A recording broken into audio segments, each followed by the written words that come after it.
everyone. Welcome to Whose Knowledge Counts, exploring evidence for agroecology, regenerative approaches, and indigenous foodways, co-hosted by Table and the Global Alliance for the Future of Food. My name is Matthew Kessler, and I'm a researcher and communicator at Table and the host of Feed, a food systems podcast. At Table, we're beginning to explore how power operates in the food system. What is it, who has it, and who should have less or more of it? While there are overt types of power, such as geopolitical, corporate, and military power, there are also more subtle ways that power manifests, which is what we're keen to explore at this event. What evidence is deemed as legitimate by different stakeholders? Who has access to decision-making processes? Essentially, we'd like to unpack whose knowledge counts. Just to note that we've convened a panel with a diverse view about what a sustainable future should look like. Table does not advocate for a particular future, and we welcome disagreement. We seek to foster a constructive, reflective, and self-reflective discussion. Before handing it over to Lauren Baker, the Senior Director of Programs at the Global Alliance for the Future of Food, to both introduce the report and moderate the discussion, I'll just say a few quick notes on housekeeping. Please note that this event is being recorded and we may post it publicly on Table's website. As you can see from the agenda on the slide, we have time set aside for audience Q&A. So please click the Q&A button at the bottom of the Zoom window if you'd like to pose a question to one or all of the panelists. And again, to use the Zoom Q&A and not the chat function. And lastly, Table launched recently a community forum. So if you'd like to continue the discussion after, you can do so by clicking the link in the chat to share your reflections on the event. And we'll also share this link at the end of the event. And now over to you, Lauren. Hello, everyone. Thank you so much, Matthew. Thank you all for joining this event. And thanks to the whole Tables team. Matthew, Tara, it's been wonderful to work with you. The Global Alliance is a strategic alliance of philanthropic foundations working together and with others to transform global food systems. For almost a decade, the Global Alliance has been committed to upholding agroecology, regenerative approaches, and indigenous foodways, and advocating for their adoption, enablement, and implementation in global policy processes and many other forums. Our members support research, social movements, and on-the-ground practice related to this work, and are involved in initiatives such as the Agroecology Fund, Funders for Regenerative Agriculture, and the Transformational Investing in Food Systems Initiative. During this time, we have been asked repeatedly to defend the transformational potential of these approaches. Show us the evidence. We are asked, we need more data, we need science-based decision-making. Key debates about the future of food remain steeped in controversy, which is why it's so wonderful to partner with Table and participate on the Advisory Council. We need deep and deliberative dialogue to better understand each other's entry points, perspectives, surface and explore tensions, and develop mutual understanding where possible. The potential for agroecology, regenerative approaches, and indigenous foodways to contribute to transformational change remains highly contested, despite a vast body of evidence that both upholds these approaches and exposes the failures of the industrialized food system. Many critical stakeholders, donors, scientists, policymakers in particular, choose to distance themselves from agroecology and regenerative approaches, voicing skepticism about its viability, profitability, and scalability, its ability to feed the world, as well as its perceived ideological nature.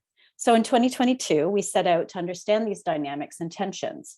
We asked 17 diverse contributor teams involving over 60 people from around the world, a very interdisciplinary group, how they understand, document, and communicate evidence about these issues, about agroecology, regenerative approaches, and indigenous foodways. We asked about the narratives, evidence, and audiences that are most important and compelling to them. And we asked how they mobilize evidence for food systems change. A takeaway from the synthesis of the contributors' rich participation is that to mobilize the evidence for systems transformation, we must counter the dominant narratives holding back change. The concerns and skepticism of some actors must be addressed while we act on the evidence that exists. A key theme emerging from the discussion between the contributors was about the politics of knowledge. We're addressing this today, and in the report, you'll see we explore definitions, the historical context, including the colonial legacies of industrial agriculture and research, and the opportunities that come from embracing different ways of knowing. The report also looks at 5 questions that hold back food systems transformation and reflect dominant narratives. Can these approaches feed the world? Can they be scaled? Can they provide meaningful livelihoods? Can they solve the climate, biodiversity, and soils crises? Can they accelerate transformation? And I expect some of these themes and questions to arise during our discussion today. There's a section on mobilizing knowledge and evidence, which is really interesting if you want to take a look how these different groups do that. And then finally, a conclusion that lays out 5 priorities for a transformative research and action agenda. So I invite you to take a look at the report and the beautiful interactive executive summary. Over the year ahead, we will be hosting a series of regional events with the compendium contributors, so stay tuned. This will culminate in a meeting in Montpellier on research for the public good. So as happens with these events, we have an ambitious agenda, and I'm looking forward to the discussion. I'm very appreciative to each of our speakers, panelists, who have agreed to join us today. And we will begin with a roundtable of opening statements. Then that will be followed by discussion between the contributors, and we'll take your questions in the Q&A box. So please put your questions in there. We're following the chat actively. For the panelists, we're going to start, Francisco, with you. And I have a timer for 3 minutes, and I'll wave this flag napkin when you're at 2 minutes, so you can begin to wrap up. We have a little bit of extra time. It looks like one of our panelists isn't joining us. It's a complicated time, I know. And so we'll begin. Francisco Rosado-May, thank you for joining us. Francisco is the founding partner, founding president and full professor at the Mayan Intercultural University and works with the Indigenous Partnership for Agrobiodiversity and Food Sovereignty. His bio was just put in the chat. Agrobiodiversity and Food Sovereignty. He was a contributing author to the compendium. And so, Francisco, we'll start with you. Whose knowledge counts? Thank you, Lauren. Hello, everyone. Happy New Year to all of you. When it comes to design and manage sustainable food systems, the question, whose evidence counts, is both pertinent and inspiring, inviting to reflect, but with open mind. By simply acknowledging that we live in one world, but inhabited by multiple cultures, each of them with different world visions, and understanding that each culture in our world has developed different food systems, we can open new ways of developing solutions to global threats like climate change, loss of biocultural diversity, hunger, etc. It has been demonstrated that indigenous peoples play a critical role in preserving natural resources. According to the UNDP, at least a quarter of the world's land area is owned, managed, used, or occupied by indigenous peoples and local communities. While nature in these areas is degrading less quickly than in others, the impact of climate and ecosystem change has a direct impact on local livelihood. Indigenous peoples have developed their own food, health, and governance systems because we also developed ways of learning, constructing, innovating, and transmitting knowledge to new generations. Most of the sustainable food systems scientifically recognized nowadays are the result of centuries of accumulated knowledge by indigenous peoples around the world. So when it comes to talk about how to design and manage sustainable food systems to address global and local challenges, whose evidence counts? Only scientific evidence, or by all means, traditional indigenous knowledge as well? Both knowledge systems, indigenous and science, must coexist in a safe environment, allowing conditions for a process that facilitates intercultural knowledge to emerge. The intercultural co-creation of knowledge should and must be a path to follow in the journey of designing and managing sustainable food systems. There are many examples of intercultural knowledge emerging from the coexistence of different ways of learning and doing research. Agroecology itself is an example of that process. In physics, the quark is also an example. Please read The Quark and the Jaguar by Murray Gell-Mann, a Nobel Prize in Physics. The list goes on. Intercultural knowledge is not a myth or utopia. In an intercultural world, we must set conditions to make intercultural knowledge more visible and provide conditions for indigenous knowledge to stay strong and resilient so that the interaction with science would interculturally contribute to environmental, cultural, and economically sound solutions to global challenges. Thank you. Back to you, Lauren. Thank you so much, Francisco. That was a great way to start us off. Much appreciated. And Tim, now I'm going to pass the baton over to you. Tim Sertinger is a senior fellow and technical director of the food program at the World Resources Institute and the lead author of WRI's Creating a Sustainable Food Future report from, I guess, a couple of years ago now, Tim, but it's an excellent resource. If you haven't seen that, we should pop a link to it in the report in the chat. Please do share any resources you'd like to share with the group in the chat. Thanks, Tim, over to you. Thanks. And just to, my main employer is actually Princeton University, just nod out to them. So my main comment is I'm not a big fan of broad terminology in the agricultural space. And I'm not a big fan of kind of ideological wars. To me, the question is, you have to get much more granular and what works, what doesn't work. And so I'm not particularly fond of the term, or the idea that it's a battle between eco-agriculture and other forms of agriculture. The bottom line is we have a gigantic challenge in feeding the world without destroying it. We're almost certainly going to need about 50% more food by 2050. We are probably clearing on the order of 15 million hectares of land or more per year. There was just a new paper that came out showing a clearing of 9 million hectares per year just for annual crops. And we've got perennial crops, and then probably millions of hectares more for pasture. And as you know, agriculture is responsible for about a quarter of the world's greenhouse gas emissions.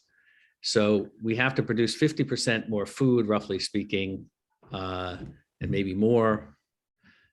Most people in the world eat incredibly little milk and meat. If even they eat a little bit more, it puts huge demands in the world.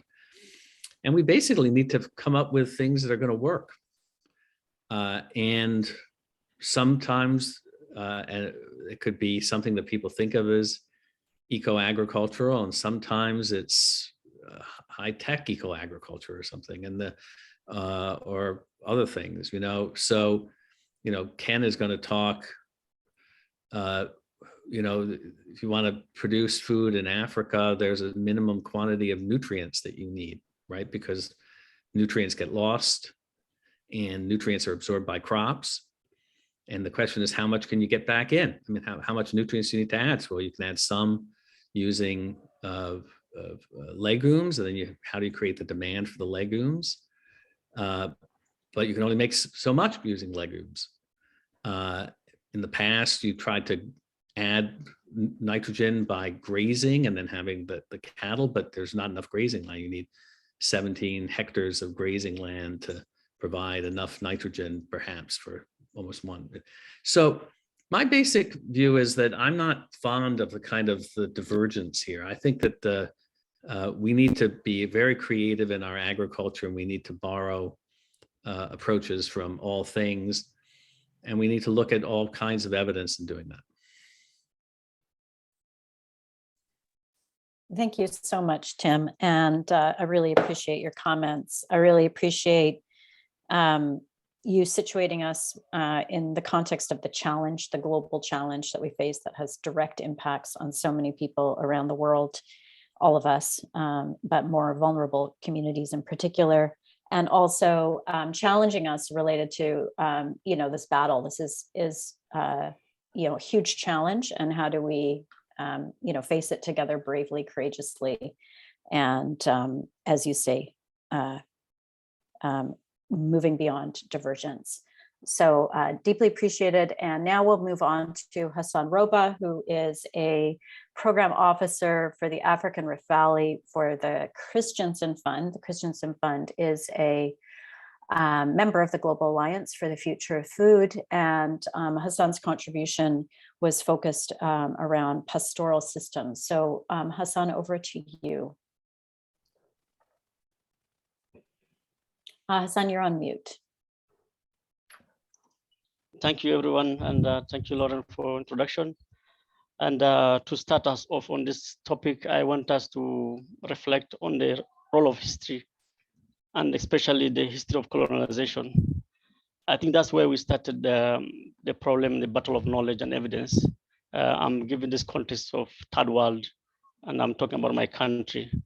So the challenge is, there's of course, science and scientific knowledge has been very hegemonic. But the power that decides which knowledge counts is very much rooted in the history of production.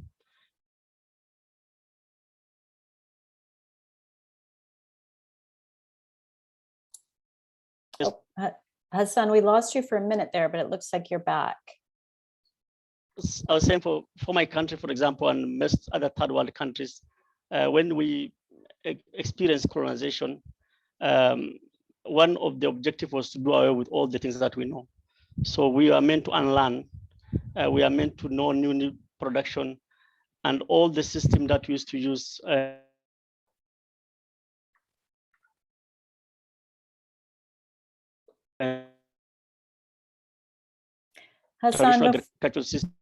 Hassan, before we continue, we're just having a little bit of trouble with your connectivity, and I'm wondering actually if you turn your video off, it will help. Sorry to interrupt you. Yep.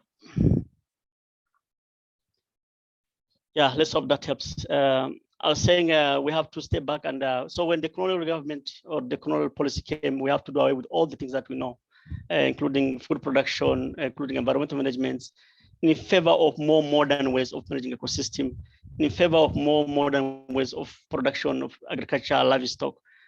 And yet we brag and we are proud of our traditional knowledge of livestock production. For example, my own community, we have a breed that through selections or breeding over many years,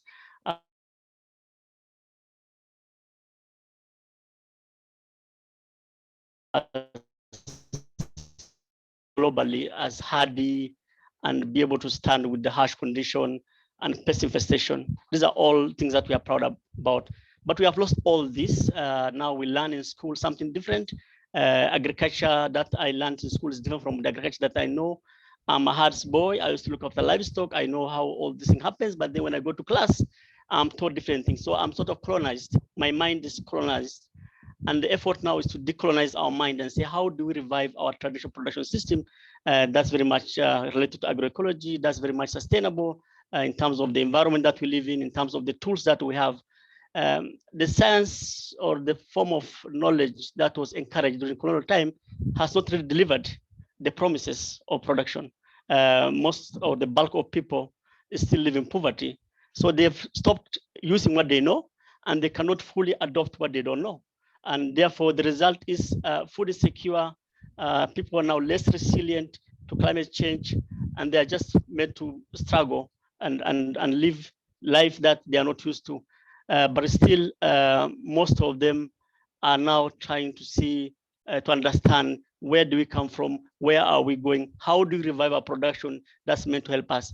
But this is against the government policy that promotes agriculture, that uses fertilizer, that brings exotic breeds that produces more milk. So quantity versus quality is an issue here. Scale at which we produce against the scale of what the government or what commercial agriculture promotes is an issue here. And we are dispossessed from our land. Most of the land have now gone to either conservation or to big production for commercial agriculture. So these are all issues that needs to be analyzed if we have to understand whose evidence count. Thank you very much. Thank you so much, Hassan. And I think your comments on how we decolonize our minds, how we decolonize research and food systems is centrally important. And this idea of recovering knowledge is so interesting. The examples around the world of knowledge being recovered, especially by Indigenous peoples, is really hopeful. So thank you for those comments and for your contributions. Sara, I'm going to pass it over to you now. Sara Farley is a managing director of the Food Initiative for the Rockefeller Foundation, also a member of the Global Alliance for the Future of Food. Sara, thank you for joining, and really looking forward to your comments. Go ahead. Thank you. Well, first, it's just incredibly heartening, I think, that the evidence in support of Indigenous foodways, agroecology, regenerative approaches cataloged in this report from research, from science, from social movements is manifold. And certainly understanding how evidence is mediated by knowledge and power is so essential for all of us stepping into this space as philanthropy. We need to have our eyes wide open. So just thank you for the work of all of you for building this report.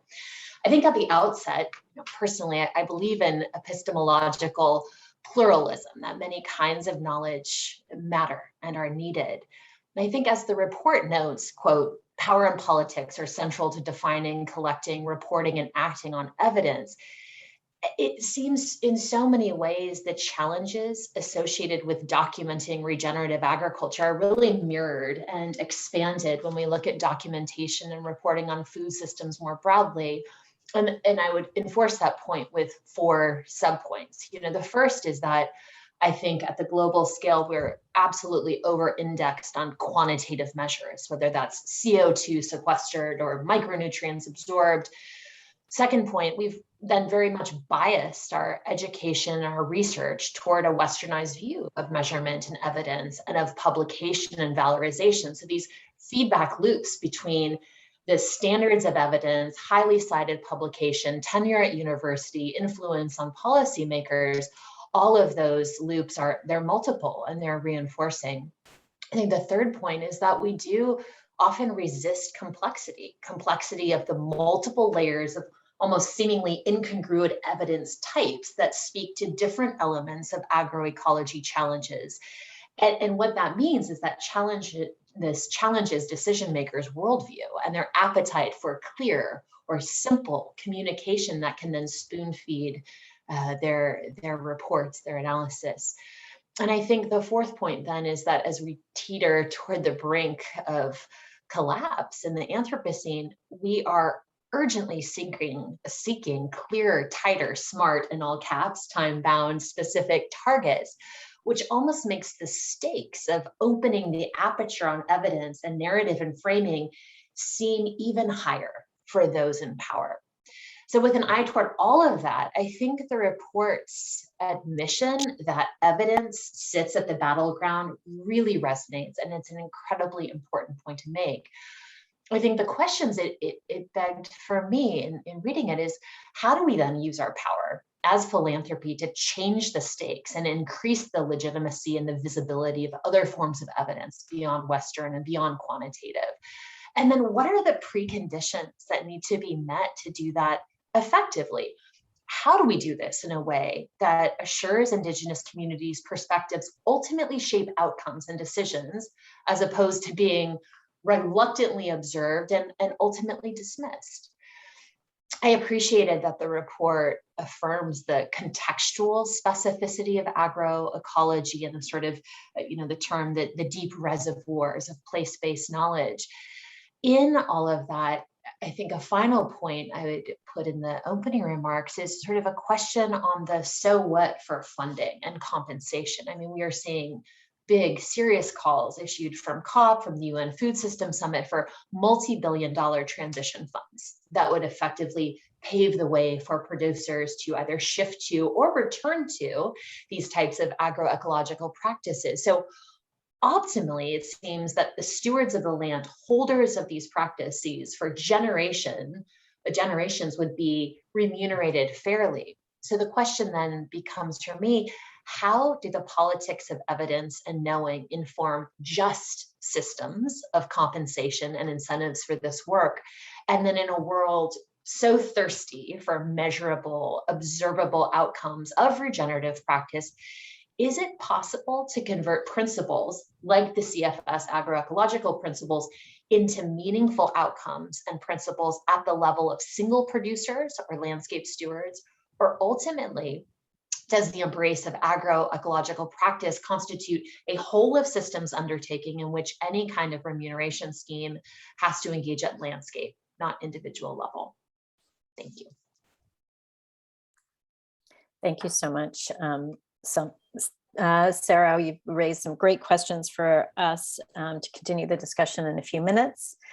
I just wanted to say that Clara Nichols, unfortunately, was not able to join us today. She is the co-director with Miguel Altieri of the Latin American Center for Agroecological Research. And I'll just say one quick thing about their contribution, which was really fantastic in the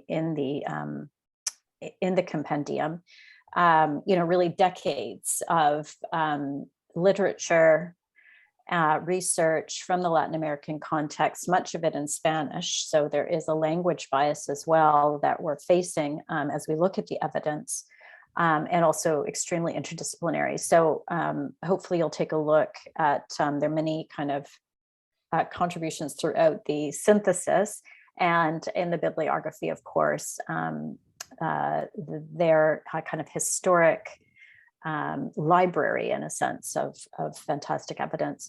So last but not least, Ken, I'd like to invite you to say a few words. Ken Giller is a professor of plant production systems at Wageningen University and a former professor of soil science at the University of Zimbabwe. Thank you so much, Ken, for joining, and over to you. Yeah, well, thanks very much indeed for the invitation to join, which actually dropped into my mailbox this morning. So for those of you who wanted to hear Mario Herrera, I apologize, I'm not Mario, but he's got a whole sick family at home and is unable to join. Just to give a bit of background, I'm actually trained as an ecologist. I spent my whole career actually researching the biological management of soil fertility. And I spent quite a bit of time today actually reading through your report, Lauren, and actually contributed to many of the initiatives that you have there on the laser farming matters. I've written in there very often. I was actually worked with the McKnight Collaborative Crops Research Program extensively. And yet I come out actually feeling that my sort of conclusion is that I do feel that the report is rather selective in the way it uses evidence. Now, over the past few years, particularly, I think we've entered this very difficult ground. We're navigating this very difficult ground. I've worked around this whole issue of the politics of knowledge in development with colleagues around this idea of contested agronomy, because we see that there's a lot of contestation in this space. Particularly, one aspect would be conservation agriculture, which has been promoted very largely as, for some people, an indigenous practice. For others, it's a Roundup Ready GM high input agriculture, and yet all mixed under the same banner. I guess my point is, and I wrote for the UN Food Systems Summit a review of global agriculture, and agriculture is hugely diverse. It's as diverse as the cultures on the planet. And I actually also find, the non-agroecological, what is termed in the report, the industrial agriculture, is also hugely diverse. It goes from types of agriculture which I would abhor in terms of their size and scale and their polluting contribution, to actually types of agriculture which I would embrace, and although tending to be labeled under a simple banner. So in my own research, we've focused very much on this idea of context dependency, on the use of biological methods. But I come out at a point, as one of the soil scientists that is quoted in your report on page 58, I see, who says that, you know, African soils are so depleted, they can't generate the nutrients needed to support the population. Now, of course, Africa's a continent, and there are always places where you can find examples which go against that. And I think you present a few. But in many cases, I'm afraid that that is the case. And, you know, where we resort to in the report, I think, is rather selective and weak evidence for an alternative view, which will work in some places again. And maybe just to finish, you know, in some of the bigger reports that have come out more recently from FAO, the high-level panel of experts, Rachel Kesler-Bear and others on agroecology, they embrace all aspects of agriculture which fit, in a sense, agroforestry, intercropping, all of those things are embraced in agroecology. And then we're told that there's not been any investment in agroecology research, when most of that research was not done under a banner of agroecology. And it seems that somehow we're choosing the argument to defend our position very often. And I would really come back to the point that Tim made earlier. I'd rather that we try and escape, if you like, from the ideological discussion to look at the problems which are present in a local situation.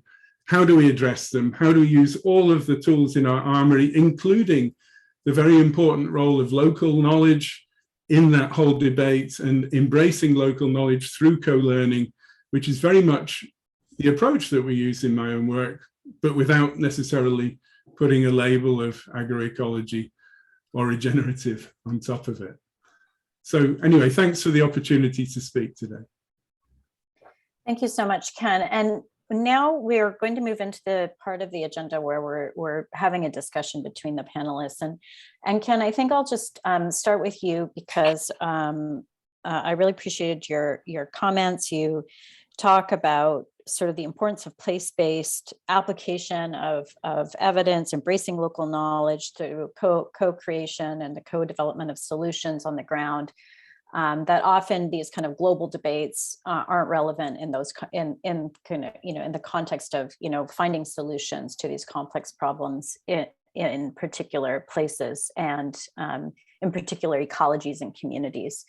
So we're, you know, one of the central questions that we asked our contributors, and I think this was a really interesting part of the conversation for me, is, you know, what are the examples of where you've been able to mobilize evidence in place successfully, and what do different groups draw from and respond more to in terms of, you know, the evidence needed and available? And if you could provide one quick example, then we'll just kick things off with the discussion. I'll use one example. I won't talk about one on nitrogen fixation, which is unusual for me. No beans today. But just before Christmas, I was in Uganda for a week. First time I've been able to travel the last couple of years. We're working in the southwest of Uganda in highland banana cropping systems, beautiful systems which are actually tending to collapse, although they're not so old in that they're only probably in their second generation of farming there. But it's an area where they're transporting manure from grazing land by truck over 50 kilometers away to actually sell to the farmers locally, which provides the wrong balance of nutrients for bananas. We actually work together with them over 4 or 5 years now, looking at the opportunities for using mineral fertilizers, which give a different balance of nutrients. So they provide potassium and nitrogen in a better balance. And where farmers have actually moved from being in a situation where they were saying, oh, you know, we don't want to use fertilizers because maybe they damage our soils, to actually realizing that they think now that fertilizer in their context is more appropriate than using the truckloads of manure which are being shipped and therefore depleting an area further along. Now, it's just one example, and it's one very contextual example, but it's one where locally, testing out different solutions in a participatory co-learning cycles, farmers basically have embraced a technology using mineral nutrients from the bag in a way which I think is better for the long term in terms of nearly all the indicators of sustainability that we'd like to measure. One example, it doesn't prove that agroecology is wrong, it doesn't prove it's right. Great, thanks, Ken. Hassan, I'd love to explore this theme of sort of place-based contextual knowledge with you and in relationship to your work with the foundation and the work that you're doing to recover knowledge.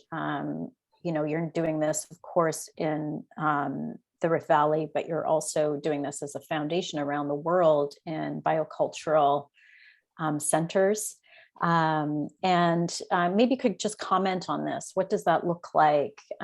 What are some of those qualities of the participatory co-creation that you see emerging from your work with Indigenous communities around the world? And Francisco, it would be great to have you comment on this as well as we move through the discussion. Thank you, Lauren. And yes, I'm happy to report that globally, Indigenous people are very useful. They're doing some very useful work. They are stewards.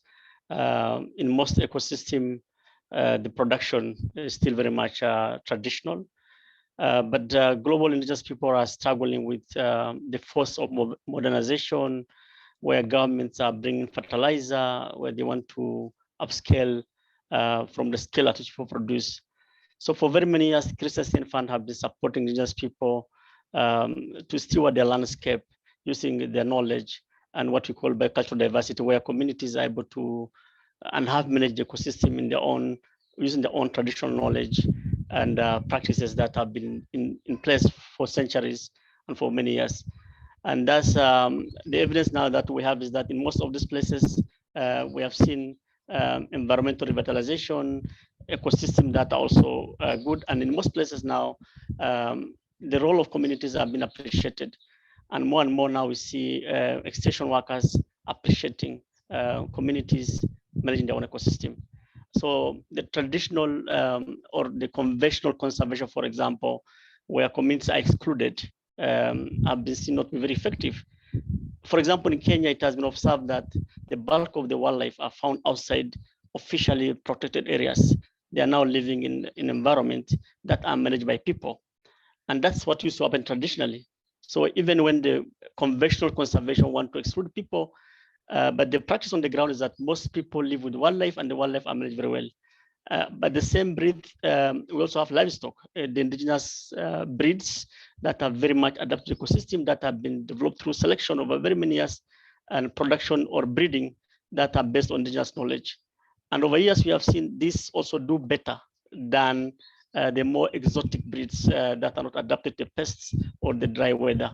So we have now seen quite a number of global indigenous people network that are now also producing. And now we have the AFSA, where, for example, the indigenous people in Africa have formed associations or grouping or network that sort of promote their form of production that is against the force or the force of external power that want to extend or replace what they know. And our network or our partners have shown now to be effective. And that's why I say the government's more or less now supporting. But still, the problem is with the policy. We don't have government taking this into their policy. So although in practice on the ground with the station people, communities have been appreciated, but this has not been fully reflected in the, at the policy level. So we still have a very much top-down policies that want to encourage use of external inputs in production. Thank you. Thank you, Hassan. And Tim, maybe we can come back to you in a minute around the kind of policy question and gaps. But Francisco, any comments from you? I mean, one of the central contributions that you made with the Indigenous Partnership to the compendium was related to your earlier remarks around intercultural knowledge, which, of course, is the foundation of science, right? Of good science practicing. You're thinking about intercultural knowledge and exchange from a broader epistemological perspective, just to point back to Sara, your comments. So how do we really embrace this idea of intercultural knowledge and exchange? Over to you. Okay, thank you, Lauren. Yeah, well, what I am trying to say is, let's find a path that can take the best from traditional indigenous knowledge and from science. I mean, it looks like our world is walking in two different paths in parallel ways, but occasionally they have merged and created some what we call intercultural knowledge. Agroecology is one example of it. Agroecology was born because there was a great interaction of science and traditional knowledge. It's been documented. There are papers about it. And now that all cultures in the world are facing the same challenges, let's create conditions for those ways of understanding, for those different cosmogonies from each culture come together, work together, and under equal conditions contribute to the solution in an intercultural way. This has to take into consideration processes. It is going to be very difficult to change an unsustainable food system to a sustainable food system overnight. It has to go through a process. There is a transition process. So we should understand the different ways of food systems that exist and reflect different ways of cosmogonies and knowledge. We have to understand that all of them basically are facing the same challenges, and we have to understand how can we create conditions for transition. Traditional agriculture, in many cases, is now lost a lot of its productivity. It needs to improve. Whether it has to improve via using fertilizers and pesticides, we can discuss that. I think there are other ways. Also, conventional agriculture is providing us lots of environmental issues. We talk about that over and over. How can we change that? And that means to change kind of this thinking that we have. And what we're saying is, let's give an opportunity for different ways of thinking, for different ways of seeing the same situation to interact. And this is what we call intercultural co-creation of knowledge, because there are different ways of learning, different ways of innovating, transmitting knowledge. We can do it. I'd like to take the opportunity to further comment about one of the things I said before. In science, physics is probably what is considered the hardest science, along with chemistry, blah, blah. Well, we have the quark. The concept of the quark has been one of the most remarkable discoveries since the 1950s by a physicist who won the Nobel Prize because of that. Well, this Gelman Murray wrote a book called The Quark and the Jaguar, and he expresses there that because he learned a lot about the Maya culture in Belize, he had the idea that there is something else besides the protons, the neutrons, and the electrons. Just by understanding the thinking of the Maya culture in Belize. So there are many examples of interculturality that are not visible, that we can tap on and face the challenges that we have for all cultures in the world. Thank you, Lauren. Thank you. I want to make sure that we have time just for an exchange between all of you. So if you have any questions for each other, please please go ahead. And I have a question for you in a second, Sara and Tim. We're seeing some questions in the Q&A, and I really encourage all of you to put your questions in the Q&A. We'll get to those in a few minutes, but please, let's tee up some good questions for further discussion and kind of digging into these details. But Tim, I was hoping you could comment on this, the recent exchange. I haven't been following it really carefully, but I'm really interested in it on the topic of regenerative agriculture, and I was looking at sort of the back and forth on this, and in your work with WRI, you were really holding up this idea of a kind of multi-pronged approach, right? And I think we were hearing that across the panel.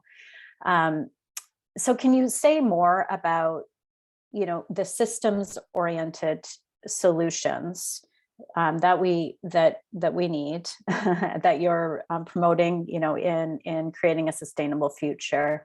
How challenging is it to take a systems approach, and how do we hold the system? How do we hold the system when developing policies and promoting practices? So, Hassan has spoken about the kind of policy barriers. We talk a lot about the entrenched status quo, the lock-ins in the report. So, how challenging is it to kind of move through that and actually create the enabling conditions that that we're talking about on the panel? I think you asked me a few different questions, so I'll try to be brief in how addressing.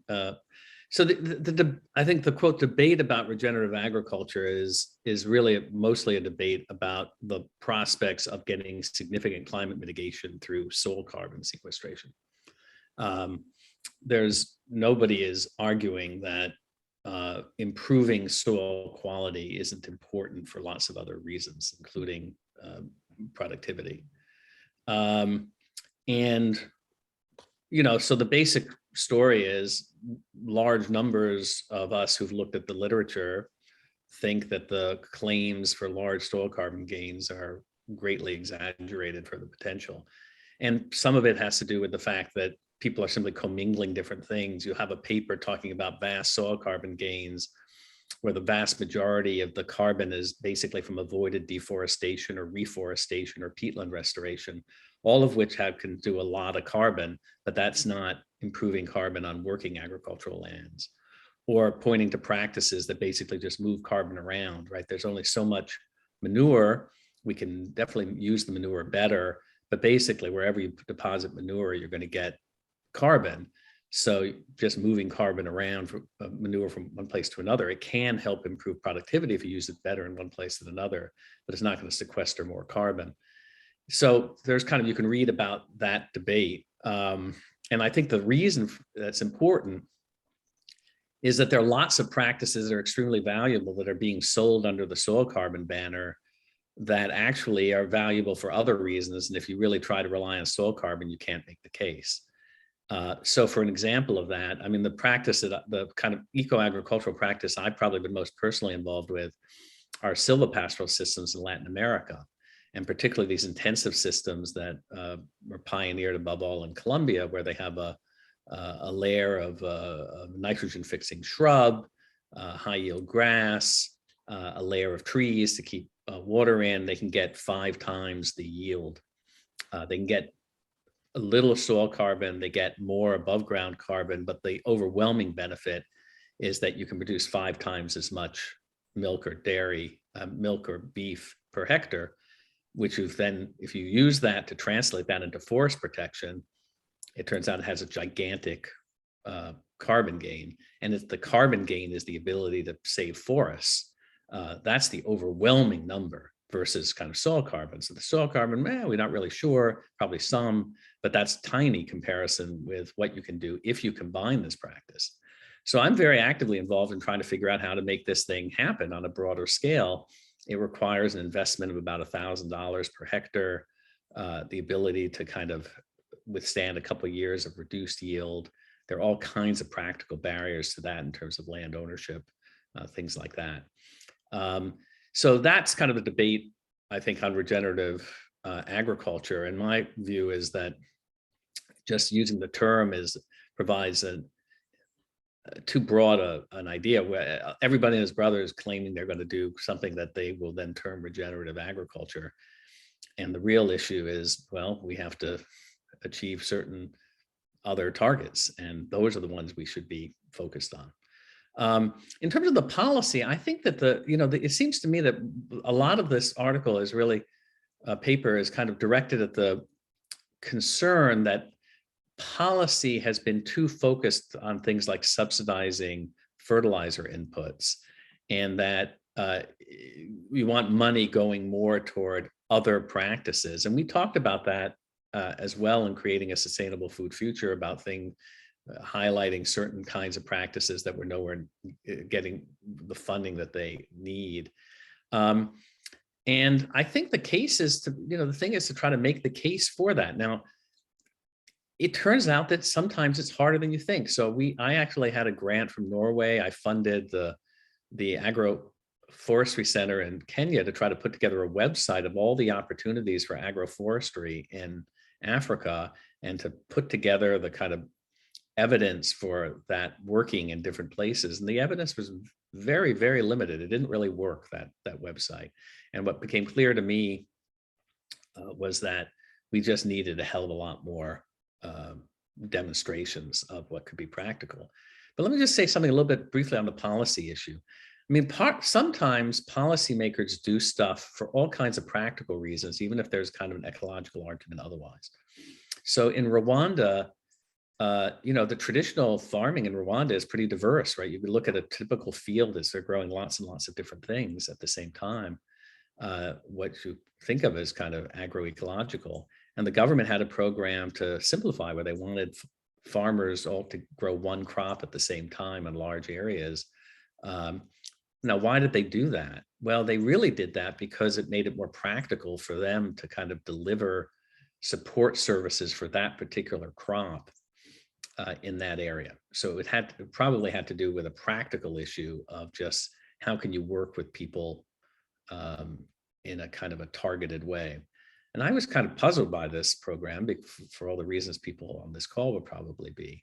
But the question is, how would you develop a policy that would have the same practicalities for delivering assistance while supporting continuing a kind of more diverse farm fields? So I think that's another issue that people, there are these kind of practical considerations. And I think that that's probably as much important as anything else, is kind of maybe one thing to do is to work backward and say, okay, what would a policy look like that would support things that people consider to be more agroecological where we have it, and then figure out why it is that the policymakers are kind of often doing something else. And as I said, it's not always because they're kind of nefarious or in the throes of the wrong science. It's just there's lots of practical challenges sometimes that are going on. So I think I've addressed a few of your questions somewhat, I guess. Thanks, Tim. Sara, maybe we could follow on this in line in a sense, and I'm happy for you to kind of pick up, because you've been listening intently on anything. But I'm really curious, back to one of your original points around the challenge of of the sort of demand for quantitative information and assessment, and the kind of tension related to either not being available, the data not being good enough, or also the associated and very important qualitative data as well. So, in your a main theme of the compendium is the complexity of the kind of the metrics that we seek, that we are documenting, that we're holding up. And you've recently released 2 reports on true cost accounting, where you've had to grapple in very real ways with the data and with the metrics. So, what did you learn from that, and how are you kind of squaring the more quantitative work you did with issues of equity and justice? And I think you are doing that in that work. So maybe you could just comment on that, and if you want to open it up ask a question to your fellow panelists, that would be great too.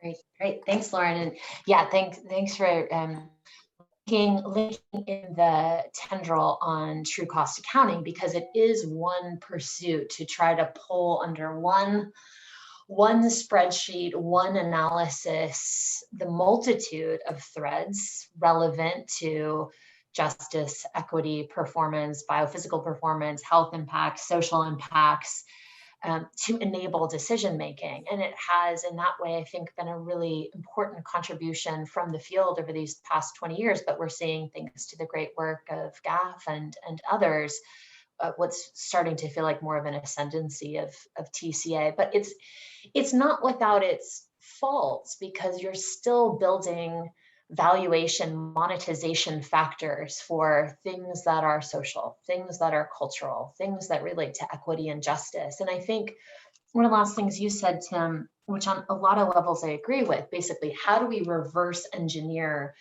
a set of practices and processes that make manifest policy design? But the question I'm sort of struggling with, if the goal is to reverse engineer out of the policies that we seek, is, well, then optimally you have specific outcomes to which you're trying to attune a policy.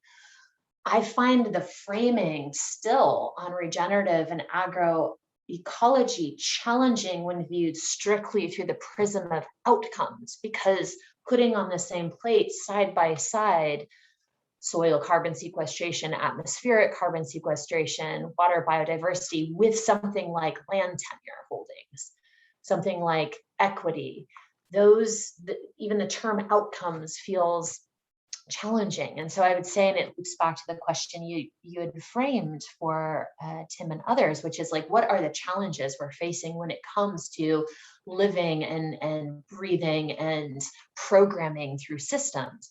I think one of the challenging things is to find this meso layer between principles and metrics. And that's effectively an exercise that's playing out through TCA. And it's where, on the one hand, I agree with the points that are being made about the kind of pragmatism of, do we need to toil with the naming? Perhaps that is less important, but I think critically important is that we have a way to discern and valorize and promote Indigenous practices that are upholding and supporting not just the biophysical dimensions, but the sociocultural justice dimensions, and at the same time hold to account larger concessions and others that are proclaiming to work in this way, that are kind of choosing to look strictly at the biophysical performance dimensions and putting to the side of the table the socio-cultural justice dimensions. So that seems to me to be the work, and I don't quite see a way through that work without pinning down definitions, because we need to get to a place in this space where we understand accountability.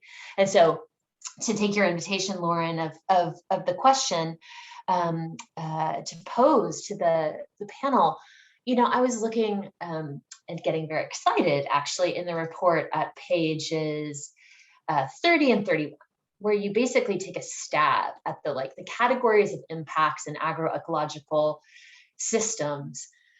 What spaces are you seeing? What spaces do you suggest we all better understand or support or learn from, that convert these kinds of specific impact measurements on sociocultural together with biophysical to inform the way forward, so that we really can grow the tent, so that we really can get to the transition where this is more all-encompassing and less fringe and marginalized, as the report claims? Go ahead, Ken.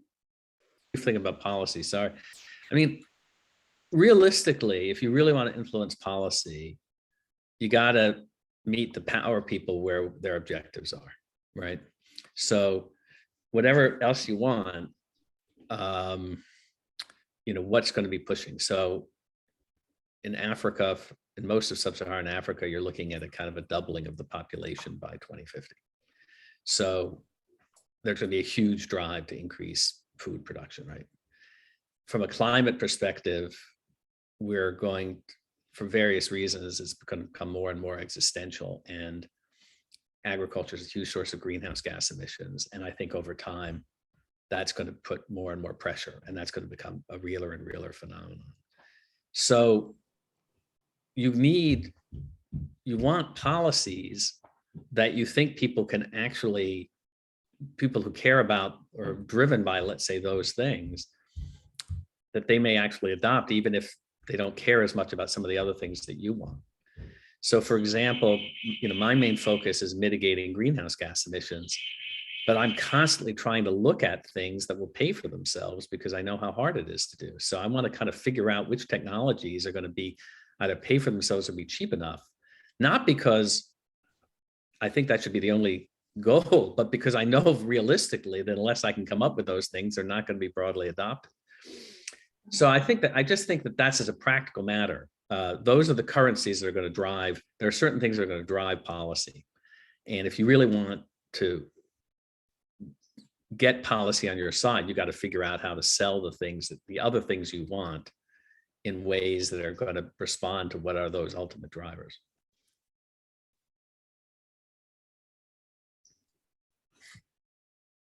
Maybe if I could jump in.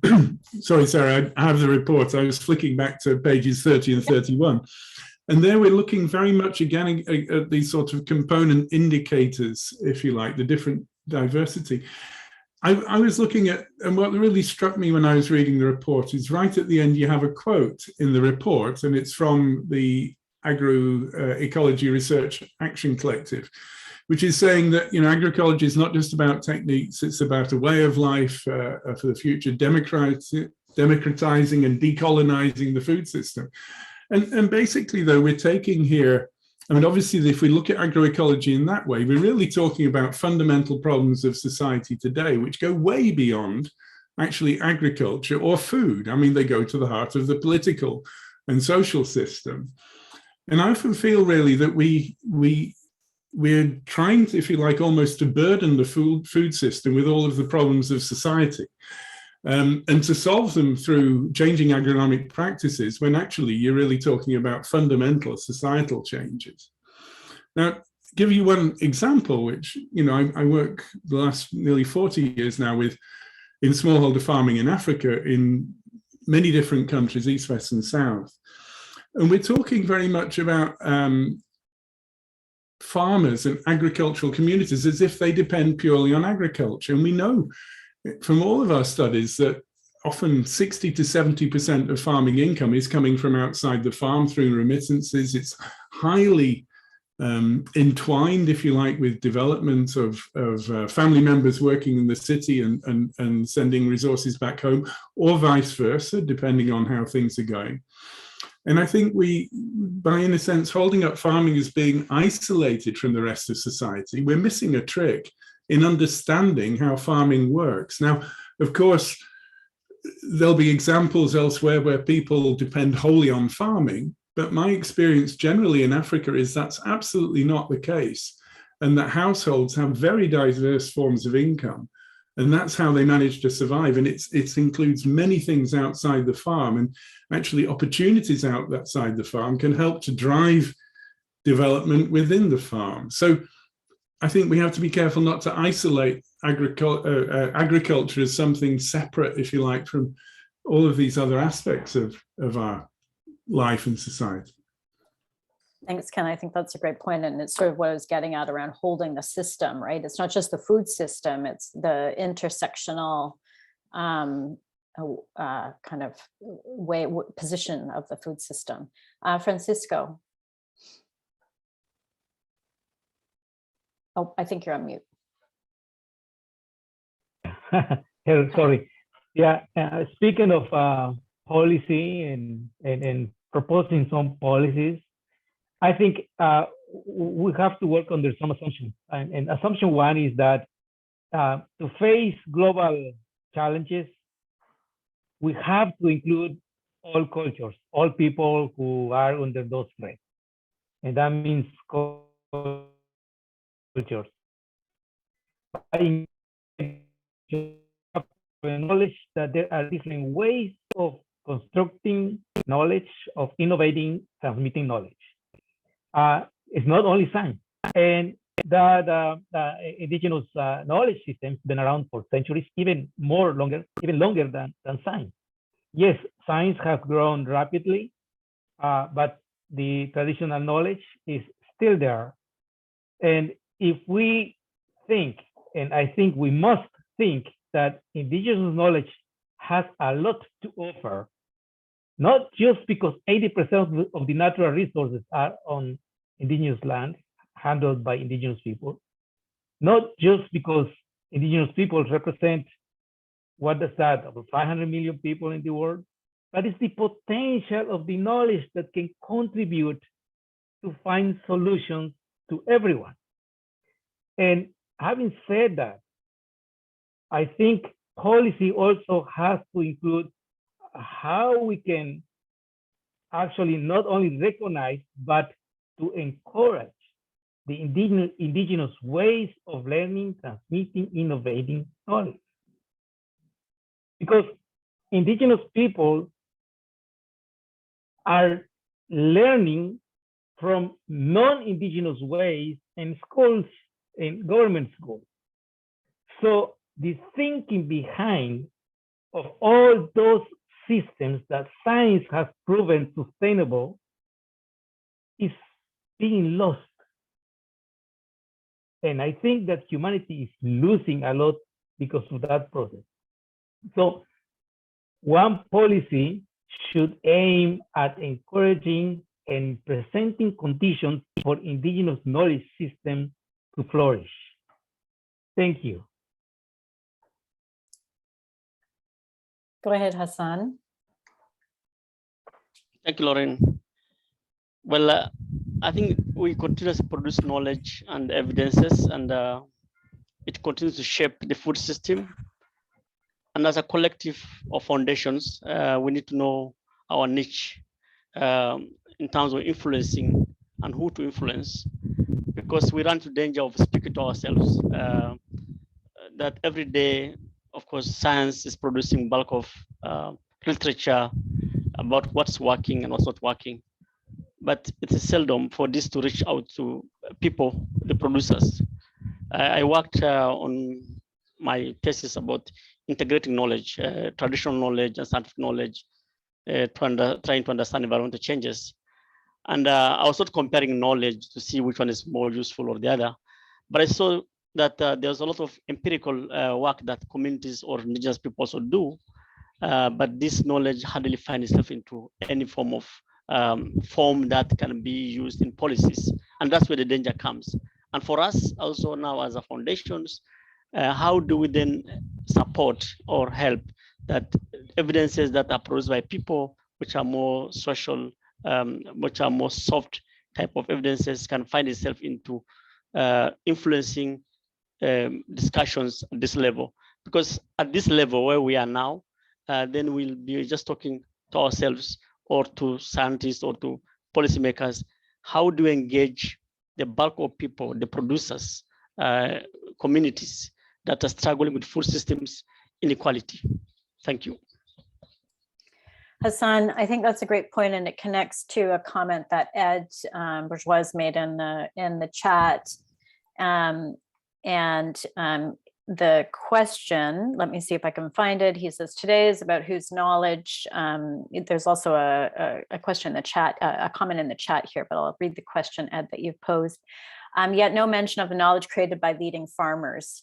Yet history shows leading farmers have been responsible for many of the best innovations in farming, and definitely connects with what you were just saying around the link between practice and research, and who's deciding on the research questions that get asked, et cetera. So I don't know if anybody else wants to comment on that. There's also another question that has been voted up related to the statistic, it's from Jacqueline. The statistic is that we need 50% more food by 2050.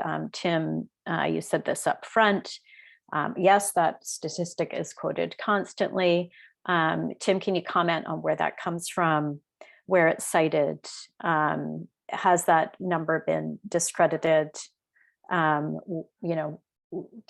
we just maybe have a conversation about that? It's unclear in the statement what measurement food refers to. Are we talking about the weight of that food, acres grown, calories, et cetera? So that's an interesting question, and certainly an important theme and question that get asked constantly. So Hassan or Francisco, Ken, I don't know if you want to talk about the kind of link between farmer innovation and what we see related to research and the interest of researchers and how we can capture some of that innovation.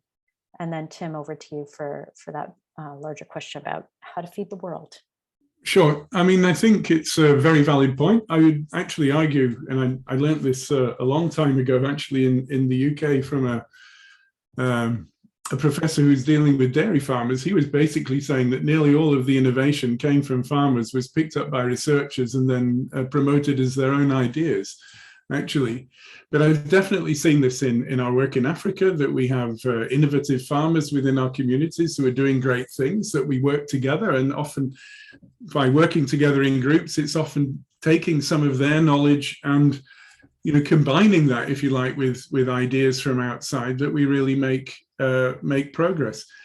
I struggle at times with the term traditional and indigenous in many of the settings I'm working in Africa, because we're often dealing with communities that have actually come to places only within one generation or so, that we see this huge movement and expansion of people in Africa. And of course there are areas, and I'm sure Hassan's talking about a deeply rooted culture, but there are others which are, working in Mozambique, particularly since the war there, we are dealing with communities which have been mixed and displaced in different ways. And we're really looking at, if you like, a blending of knowledge of those local people with knowledge from outside over the past decades, which has really led to the current systems. And I think it's a blend of that knowledge that can also help to improve them.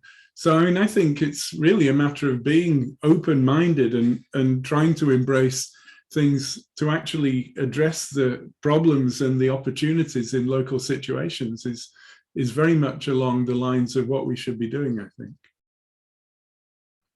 So thanks for the question.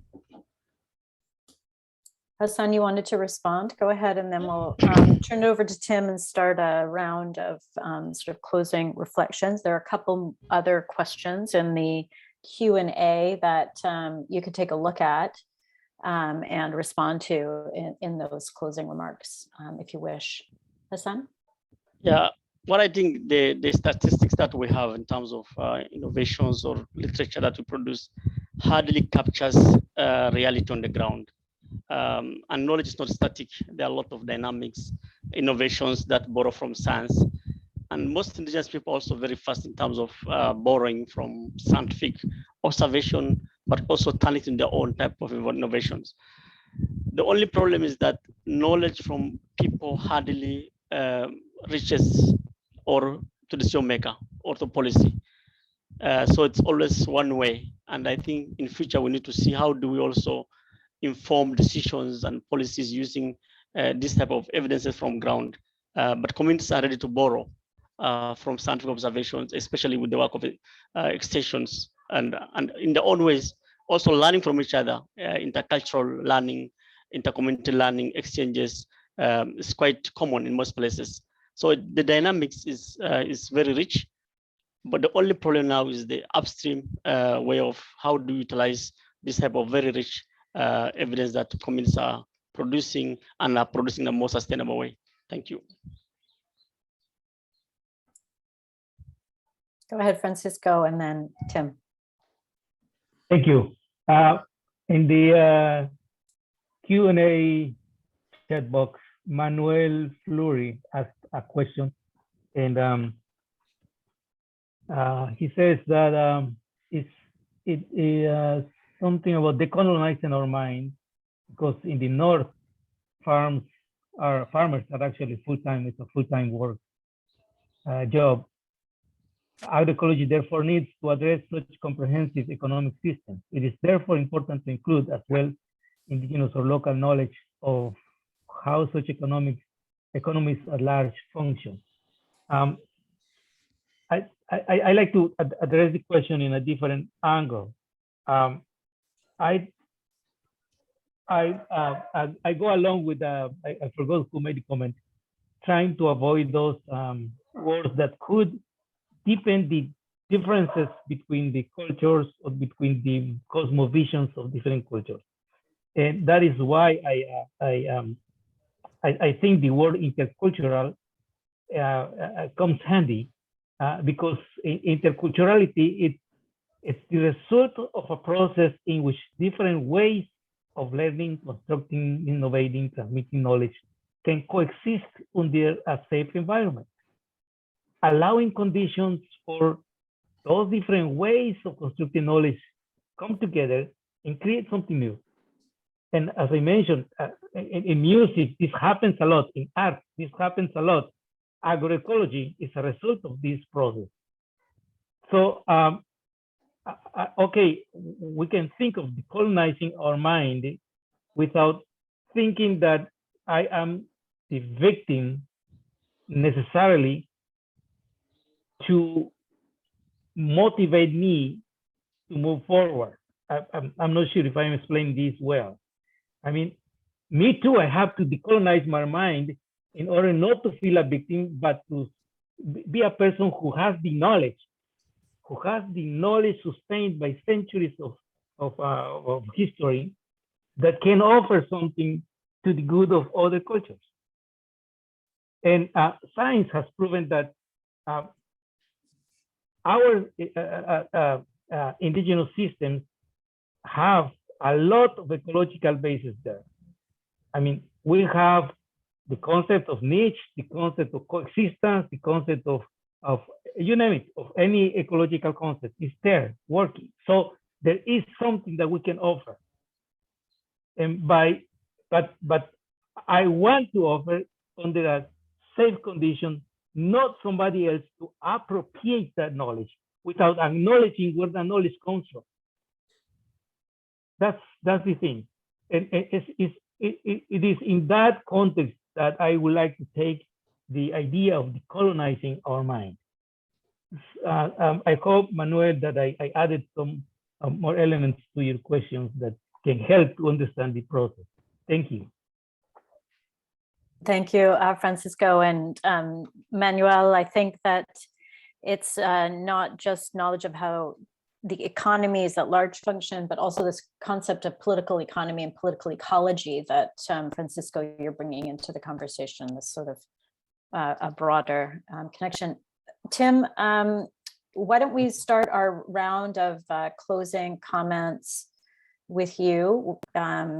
There is a direct question to you about the statistic you used earlier around needing 50% more food by 2050. So we've done lots of work on this. Go ahead.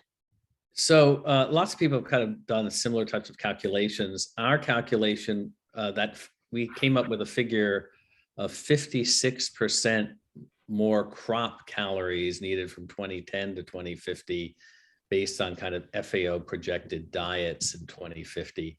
If you didn't, that crop calories assumed it would be supplied by the mix of crops, which included more vegetables in 2050 than 2010.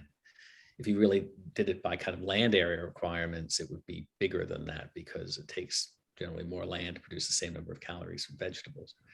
There's also a kind of a rising demand of about 70, where our figure was something like 70% more animal products. And that has even more kind of land use implications. And the world is definitely meeting that. In the last 10 years, it's definitely going on that growth rate. And that assumed, using FAO diet projections, that 60% of the people in the world in 2050 would still eat a small fraction of the amount of meat and milk eaten in Western diets. So what people don't always recognize is that right now about 60% of the people in the world eat a quarter or less of the milk and meat or fish of Westerners. And so if that billions of people, that would be 6.5 billion people in 2050, eat even a little bit more meat and milk, it adds up to a gigantic increased demand for food. And so that's basically where that number comes from. And I don't think people fully appreciate the magnitude of that challenge. It's not that different from energy use, where most people in the world, or a lot of people in the world, use very little energy, and they are entitled to use more energy. So that is going to help trigger massive emissions unless you have a fundamental energy transition. The only other comment I think I'll offer just as a thought, a lot of what people are focused on is diversification, income opportunities, things like that. There are extremely powerful forces that work in the other direction. Every time there is a major breakthrough with a single crop or single crop variety, there is a huge desire, there's a movement toward everybody producing that same crop. You know, when hybrid corn was invented in the US in the 1930s, within 5 years, it was almost completely adopted.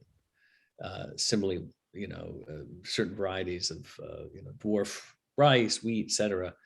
When you have these massive gains, and that leads towards simplification, because nobody wants to be left out. So if you want to avoid simplification, you need to have very powerful efforts to try to deal with that. But that's the reality. That's the reason we have been moving toward crop simplification, is that breakthroughs are made in individual crops and everyone adopts them. And that makes us vulnerable in many ways, but we have to recognize the powerful force. And the same issue happens with labor. There was a press announcement this week that John Deere is now selling a self-guided tractor. And within a limited number of years, I suspect that will take over for row crop production in the US. Now that will drive down the price of those crops globally and put pressure on the wages, effective wages of everyone who works in agriculture all over the world who are growing those crops. And that will be an extremely powerful force leading toward the economics of larger farms. So there are reasons we resist them and are worried about them, but if we really want to influence policy, you have to recognize that these are extremely powerful forces unleashed by certain technologies, and you can't just inveigh against them. You have to have a strategy for dealing with them that's kind of realistic. My personal view is that opportunities for smaller farmers are going to earn a decent income, generally speaking, should be trying to avoid competing against Iowa farmers that are on 5,000 hectares with one person, because ultimately that's going to drive down the price of corn everywhere in the world.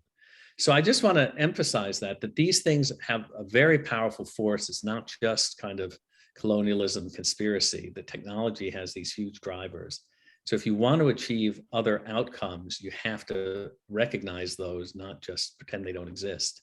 And that means you need to have very strong policies and very intelligent business strategies for what alternative production techniques can be.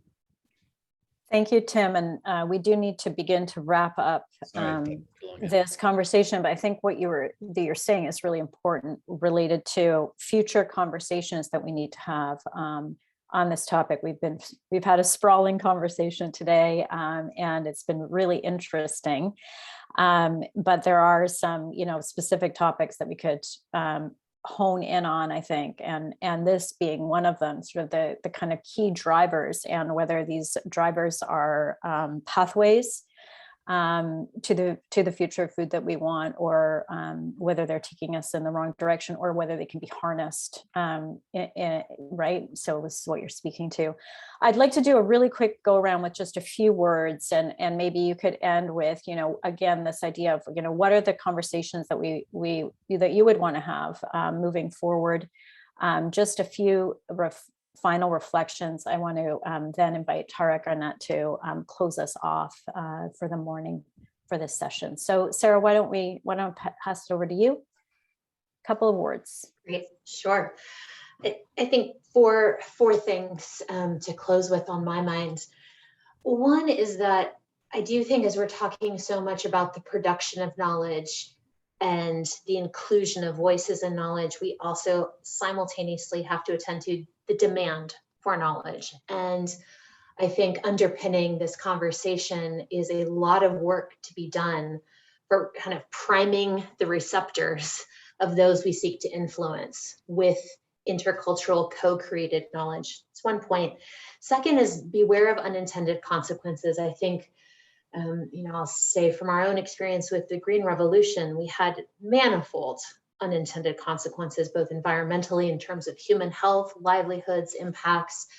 So too, we have to ask about the unintended consequences going down this road. And I think one that immediately comes to mind that you're starting to read a bit more about is price.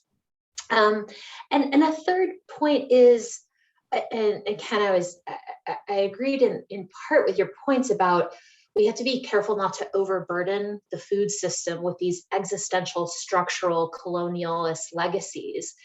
And the food system is but one of many systems. But I would love to also take the challenge that the work then is to decolonize all of the systems. It doesn't mean there's actually less of a challenge to take all of these dimensions and meet them squarely within the food system. So too, it means this needs to be addressed in transport and urban development and just the last, to pick up a question in the chat, is how do the other speakers feel about these binaries? Binaries aren't going to serve us. I think my own view here is that we're talking about gradients and scales, pathways forward, transition paths. So thank you all. This has been terrific. Thanks, Sarah. And Tara, I would like to just invite you to put your camera on and say a few closing remarks. Francisco, Ken, Hassan, thank you so much. It's been a really fantastic conversation. Tim, Sarah, really appreciate all of you joining us today. Tara, thank you for hosting us. Over to you for the final word and some reflections from your view of holding many of these complicated conversations over the period of your career. Go ahead. Great. Well, thank you, Lauren, and thank you very much to all the speakers. And I can't possibly tie this conversation up in a neat bow, so I'm not going to try. I'll just focus on a couple of things that really struck me. I think towards the end of the conversation, and all such events are failures because they always start to get really interesting towards the end when some of that kind of positioning has finished and people actually start discussing. So I'm hoping that this will be the failure that will spark further conversations. But I think what we were getting at towards the end, and it's something that Ken touched upon, is that these kind of monolithic sounding concepts like Western knowledge or science or agroecology or indigenous knowledge, these aren't things that are kind of static. They are sort of specific to space and time, and that if we think of them as these kind of rocks, essential rocks, we are doing them a disservice. And I think what perhaps we have all agreed upon is that perhaps the enemy, if anything, is inertia, a sense that things are one thing and that what we need is agility and experimentation. And I think which we can get from which we obtain from all sorts of different kinds of disciplines and forms of knowing already. And it's a question of, as Francisco was saying, this interculturality, which need not be a myth, but nor will it be a utopia, as you put it. I think one of the things I find it hard to get my head around, and I think but is one of these rifts, is this idea of the need for granularity and context specificity on the one hand, but this keeping in mind of the big picture and the big challenges. So it's scale, isn't it? How does the top and the bottom, how do they meet, and can they ever meet? And then focus on a comment that Sara made, which was she was using the word outcomes, and the idea that some outcomes get identified as things we want and that are perhaps more easily measurable, and other things like, as you say, land tenure or ideas about equity, they're very important but less easily definable. And I think that brings back to the question of what are our big picture goals and how are they different by different people, and that these are also the things that we need to talk about. What do we need? What do we want? How likely do we think radical change could actually be? Or do we have to, or do we want to tweak at the margins? And then I think the final thing I want to say is that knowledge is always going to be a constant negotiation among different people who kind of tussle for the power of the truth. And I think the only way forward is to just keep talking. And I think that is what we want to do at Table, is to provide spaces for people to just keep talking. So thank you very much to everyone, and to everyone who's borne with us for this hour and a half. Thank you. Thank you, Tara, and thanks everyone. I guess, Matthew, you're going to close us out. I see you pop on. Yeah, I'm just going to say thank you again, everyone, for participating in the panel. Thank you, Lauren, for moderating. And you can continue the discussion online on our community forum, and we'll share a link to that in the chat. And feel free to send an email about feedback for this event or things that you'd like to see us engage in the future. So have a great rest of your evening, morning, day, everyone. Take care.